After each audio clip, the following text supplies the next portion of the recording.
बिल्ली की बेटी की कहानी। एक समय की बात है। एक किसान के पास एक पालतू बिल्ली थी जो शीघ्र ही बच्चों को जन्म देने वाली थी। ठीक उसी समय किसान की पत्नी भी गर्भावस्था में थी।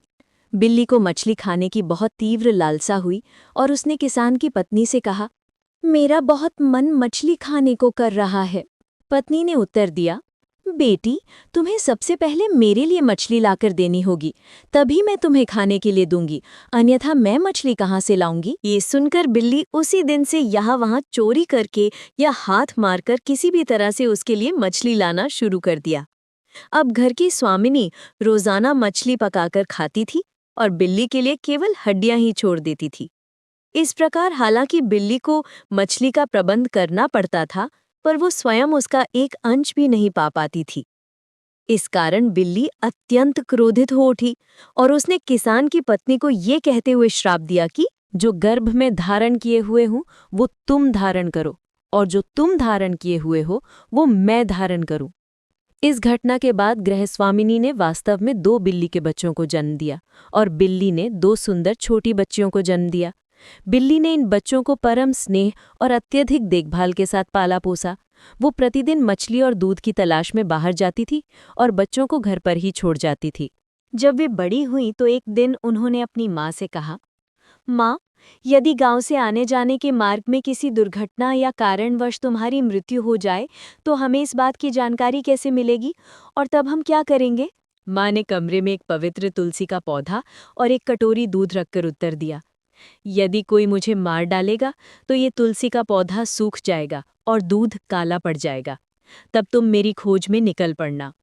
इसके कुछ दिन बाद वास्तव में तुलसी का पौधा सूख गया और दूध काला पड़ गया, जिसे देखकर दोनों छोटी कन्याओं ने समझा कि उनकी माँ पर कोई विपत्ति आई है और वे उनकी तलाश में निकल पड़ीं। बहुत दूर जाने के बाद छोटी बहन को गहन प्यास लगी। कुछ ही देर में वे एक नदी के समीप पहुंची और छोटी बहन को किनारे पर बैठाकर बड़ी बहन पानी लेने चली गई। पहले उसने स्वयं जल पिया, फिर जैसे ही वो अपनी बहन के लिए पानी लेने जा रही थी, उसी क्षण नदी सूख गई और नदी देवता ने ऊंची आवाज में पुकार कर कहा, यदि तुम अपनी उंगली की अंगूठी मुझे दे दोगी तो ही मैं तुम्हें जल प्रदान करूंगा। क्या उस समय अंगूठी का मूल्य उसकी बहन के जीवन से भी अधिक हो सकता था? इसलिए उसने वो अंगूठी नदी में डाल दी और बदले में कुछ जल लेकर चली गई। छोटी बहन के जल पी लेने के पश्चात उसने बड़ी बहन को अंगूठी वापस लाने के लिए नदी में भेजा, किंतु जल में उतरते ही नदी देवता उसे बहाकर अपने साथ ले गए। तत्काल छोटी बहन छाती पीटकर रोने लगी और गहरा विलाप करने लगी। कुछ देर बाद एक व्यापारी जो अपना व्यापारिक सामान लेकर उस मार्ग से गुजर रहा था, उसने नदी के तट पर अकेली बैठी उस सुंदरी को देखा, उसे अपनी नाव में बिठाया और पाल उठाकर चला गया। घर पहुंचकर उसने उसे अपनी पत्नी बना लिया। उसकी पहले से ही 2 पत्नियां थीं, लेकिन वो अपनी इस छोटी पत्नी को अन्य दोनों से अधिक प्रेम करता था। परिणाम स्वरूप वे ईर्ष्यालु हो गई और व्यापारी के मन में उसके प्रति घृणा उत्पन्न करने के लिए षड्यंत्र रचने लगी।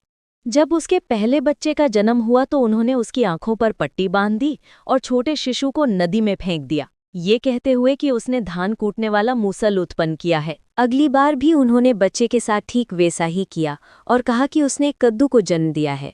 अब जिस लड़की को नदी देवता बहाकर ले गए थे, उन्होंने इन बच्चों को अपनी बहन का शिशु पहचान लिया और उनका स्नेहपूर्वक पालन पोषण किया और देखभाल की।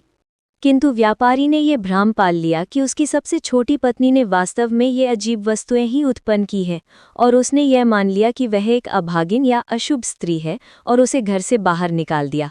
रहने के लिए उसे घर के कूड़े के ढेर यानी गोबर या उच्छिष्ट फेंकने के स्थान के एकदम समीप एक झोपड़ी दे दी गई और वह वहीं दुख और पीड़ा में दिन व्यतीत करने लगी। एक दिन जब व्यापारी अपनी नाव में यात्रा कर रहा था, तब नदी देवता ने उसकी नाव को नदी के बीचों बीच रोक दिया। जब वो समझ नहीं पा रहा था कि उसे क्या करना चाहिए, तभी नदी के तलदेश से किसी ने ऊंची आवाज में पुकार कर कहा, यदि तुम सभी लोगों को एक साथ एकत्र करने का वचन दो और मुझे ये बताओ कि वे कब मिलेंगे, और अपने वचन की सत्यनिष्ठा की प्रतिज्ञा के रूप में अपनी सुपारीदानी तथा छड़ी को जल में फेंक दो, तभी मैं तुम्हारी नाव को आगे जाने दूंगा, अन्यथा नहीं। व्यापारी ने जैसा कहा गया था वैसा ही किया, जिसके पश्चात नाव को आगे बढ़ने दिया गया। अब उनकी मौसी, नदी देवता द्वारा अपहरित की गई बहन ने बच्चों को उनकी माँ के बिल्ली से जन्म लेने के समय से लेकर नदी में फेंके जाने तक की संपूर्ण कथा विस्तार से सुनाई और उन्हें ये निर्देश दिया गया कि वे उनके पिता द्वारा आहूत की गई उस विशाल सभा में वही सारी बातें दोहराएं। सभा के दिन वे व्यापारी के घर की ओर चल पड़े और अपने साथ सुपारीदानी और छड़ी ले गए। वहां पहुंचते ही वे दौड़कर उस झोपड़ी की ओर गए जहां उनकी माँ रह रही थी और बोले, माँ, हमें थोड़ा जल दीजिए, क्योंकि वे प्यासे थे। पहले कभी किसी के मुख से माँ शब्द न सुनने के कारण उस दुखी अभागी स्त्री ने सोचा कि शायद वे उससे उपहास कर रहे हैं, इसलिए उसने कहा, मुझे क्यों सता रहे हो? जाओ, उस बड़ी सभा में जाओ और वहां जो चाहो खाओ और जलपान करो। तब उन पुत्रों ने उन्हें पूरी कहानी सुनाई और बताया कि वे वास्तव में कौन है। उनके साथ कुछ देर रहने के बाद वे सभा में चले गए। वहां उपस्थित लोगों ने आपस में कानाफूसी करना शुरू कर दिया कि दो अपरिचित या अजनबी व्यक्ति मौजूद हैं जिन्हें कथित तौर पर उस अभागी या अशुभ स्त्री की झोपड़ी में खाते पीते देखा गया है, और इसीलिए हर कोई जोर देकर ये जानना चाहता था कि वे कौन थे।